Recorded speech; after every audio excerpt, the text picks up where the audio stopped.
going to create a living for me. But when I go with my own freestyle, that's I kind of out of the box. Like, is there a fear about will I be able to support myself? Will I be able to make it if I follow my heart in a way to create this kind of music? How would you say that part of the journey was for you? So there was a point where I realized that whatever you feel like creating, whatever that is, just do that. Like like that's the most important thing. Because there's only one person in this world that can express themselves the way you do.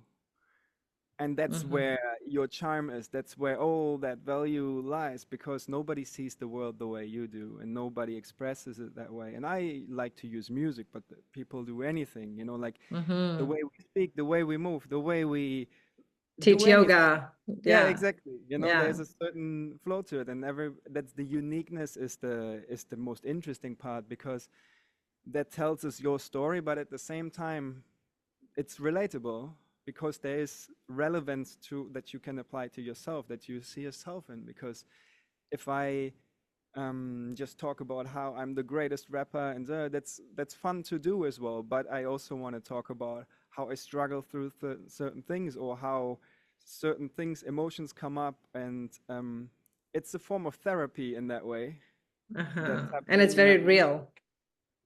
It's very real, and I found for myself, and that's when I started playing the guitar when I was 14. So that's like now I'm 38 almost.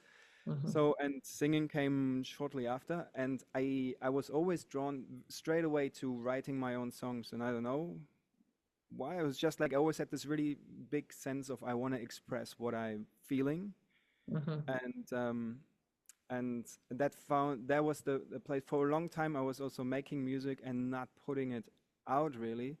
I was just making it for myself and occasionally playing in front of people, and because there primarily I always feel like we make it for ourselves because it's just the joy of creating that. And then the real value that is like the cherry on top is like if we give it and share it to somebody, then it's out of our hands. Then it's like whatever you do with it, you like it, you don't like it, whatever Huh. perspective you have on it now, that's up to you. That's not up to me anymore. But if I get feedback of people saying, hey, that inspires me, or they take something away from it, of course, that's really nice, because then it has relevance to more than just me. That's a really excellent way of looking at